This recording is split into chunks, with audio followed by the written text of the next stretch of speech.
a terror to Australia was the wild colonial boy.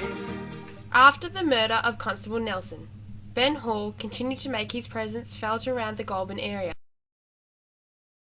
continuing his raiding of homesteads, stealing racehorses, and conducting hold-ups and detaining people. With their hold-ups so common now, mail coaches were being forced to reduce passenger fees and charges.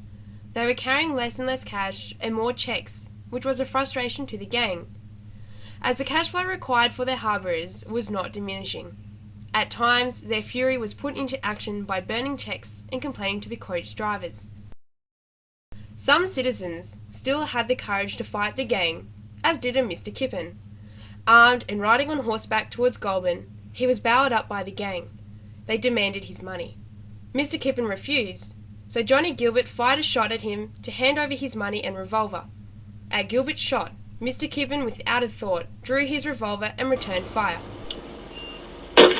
To avoid the shot, Gilbert swung his horse, which took the bullet in the rump, causing it to buck wildly. Throwing Gilbert to the ground, Ben Hall rode to Gilbert's aid, who then jumped onto Hall's mount. Kippen then fired at Ben Hall.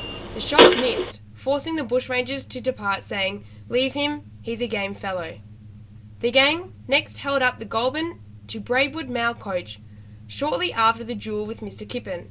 This brought them near the entrance to the property Springfield Station, and an episode of bravery that reverberated through the colony. A wagon appeared exiting the entrance of the property carrying the 4 sons of W.P. Faithfull, owner of Springfield Station. They were escorting the 2 youngest brothers to Goulburn to catch the coach for Sydney to return to school. Ben Hall, seeing the wagon, galloped towards it, calling on the driver to bail up. The boys responded by striking out with the whip upon the horses. Ben Hall fired his revolver into the air as a warning. To Ben Hall's shock, Percy Faithfull, the eldest son, took aim with a rifle and fired. His brother George then produced a small caliber pistol to help in the defence. Gilbert and Dunn galloped into the fray with their reins wrapped around their knees, firing their revolvers in both hands at the brothers as they circled the wagon. The bushrangers, yelling and cursing, rode back and forth firing. The brothers alighted from the wagon and, using it for cover, commenced retreating towards the homestead. Gilbert took aim once more and fired.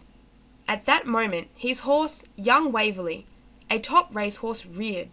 The shot struck it in the head, killing it instantly, throwing Gilbert to the ground. Seeing this, Percy Faithfull fired at Gilbert just as he took cover behind a fence post, the shot splintering the timber near his head. As the battle raged, it had brought the boys closer to the homestead, and by conserving ammunition and firing only to keep the gang at a good distance, the brothers left the cover of the wagon and sprinted for home. Ben Hall gave chase as Dunn rode to Gilbert's aid, and Hall jumped his horse over the fence while continuing to fire.